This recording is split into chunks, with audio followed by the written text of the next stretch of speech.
When was the last time something took your breath away? Well, figuratively speaking, maybe it was that breathtaking view of the sunset on the ocean or those snow-capped mountains. While literally speaking, it might have been the last time someone startled you, or maybe the last time you attempted to jog around the block. But the air that we breathe is pretty important, wouldn't you say? Hello, my name is Linda Harvey, founder of the Dental Compliance Institute. Come join me on this short video chat about the air you breathe in your practice.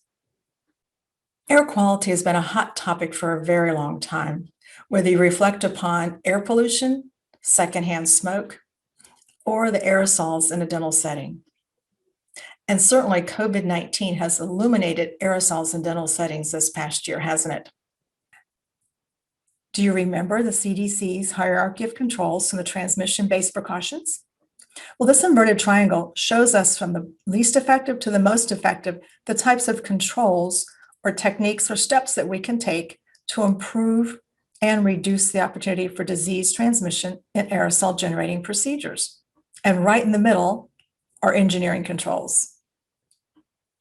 Well, there's actually a range of steps that we can take to improve the quality of air in our dental settings. Everything from minimizing or eliminating aerosol generating procedures to improving the environmental engineering controls. And while it's not practical or possible to eliminate 100% of our aerosol generating procedures, what else can we do to be sure that we are safe and have a higher quality air in our practice?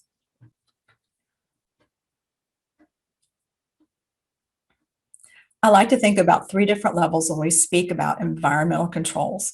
The first level is office-wide. Think about the airflow throughout your entire practice in order to improve the air quality throughout your entire office. Perhaps last year you spoke to your heating and air conditioning specialist. Did you determine what the air exchanges were in your practice? Did you talk about HEPA filters and UVC lights for your central unit? According to the Center for Disease Control, you should have at least 6 air exchanges per hour. Anything less than that is leaving stale air in your practice, and perhaps you're not breathing the quality of air that you would like to have in your practice. So bear in mind, if you turn the thermostat up on the weekends or off entirely, you're maintaining stale air throughout your practice during those times. Then coming to the next level, which is the operatory level. How do we control aerosols and the quality of air in that level? Well, look at the direction of the airflow in each of your operatories. This comes again from first the office level coming to the operatory level. Where are the vents and where are the return ducts? In an ideal setting, you would want to have all the fresh air coming in over the head of the chair on the operators and then exiting through vents at the foot of the chair. That maintains the air quality within the operatories very nicely, and you don't have an air conditioning setup where it's blowing air, contaminated air, out into the hallways. The second level for improving the air that you breathe within your practice is at the operatory level. Take a moment and look at how the airflow is designed in each of your operatories. Is the fresh air coming in at the head of the chair, and is the return duct at the foot of the chair? That maintains a constant airflow moving towards the foot of the chair and not allowing aerosols or stale air or contamination to move out to the hallway areas, for example. So take a look and see if that's an opportunity for improvement in your setting. Or if you're planning to build a new practice, that would be an important conversation to talk to your architect about, as well as your building project manager. A second thing in the operatory are the air purifier devices. Most dental practices installed an air purifier at each one of the operatories. Ideally, again, that should be placed at the foot of the chair or at the corners of the room, by the foot of the chair as well, because that draws the contaminated aerosols away from over your head and does not allow it to head out into the hallway settings as well. And then third, many offices purchased extraoral evacuation devices. That's one more step that you can take to control the aerosols in your setting, because with an extraoral device, it's capturing the aerosols as soon as it leaves the mouth. So I know that when we get to the third level, you can say, but we do all these other things as well.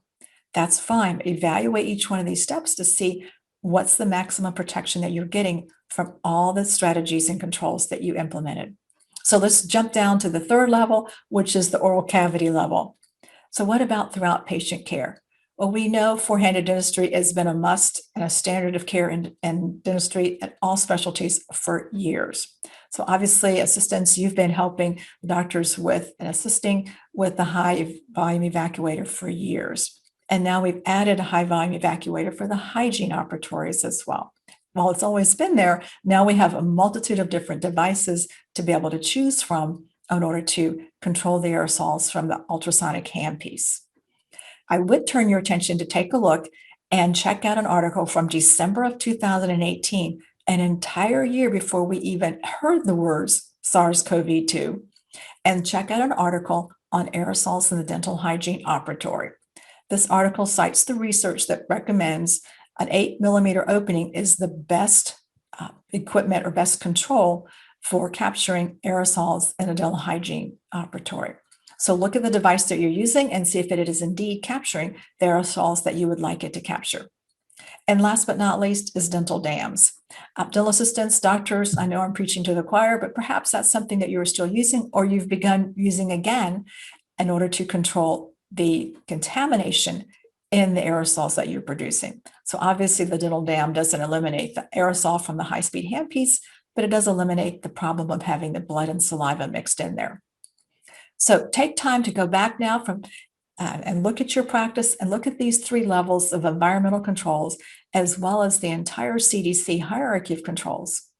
If you'd like to read another article on managing aerosols in dental practice, I would refer you to Dr. Goodchild's article from April 19th, which is on the Off the Cusp blog. In the meantime, don't forget to download this resource handout from the chat, and we look forward to hearing your thoughts and feedback on controls in your practice.